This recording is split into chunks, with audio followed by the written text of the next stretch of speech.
Think we'll see this picture a few million times between now and November? Hillary Clinton as Secretary of State checking her email.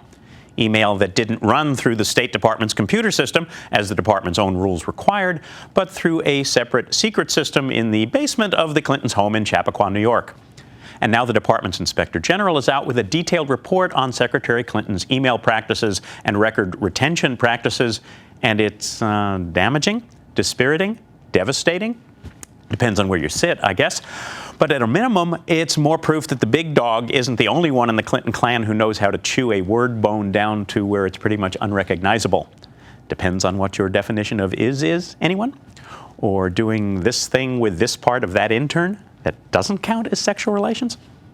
Now it's Hillary's turn to serve up the word salad, claiming all along that she's been cooperating with the investigations when neither she nor several of her closest aides even agreed to be questioned for this one. Claiming that her email practices were consistent with those of previous secretaries, while gliding past the fact that the rules had been clarified, tightened by the time she took office, that multiple memos and warnings had been issued and ignored. And for that matter, claiming that what she had done at State was allowed, which might make the average person think that someone had allowed it, that someone with some legal authority had been consulted, had been given the facts, and had granted permission. Not in Clinton world. Investigators found no evidence that Secretary Clinton or her people had gotten permission or had even asked for it. And if they had asked, the report says it would have been denied for security reasons.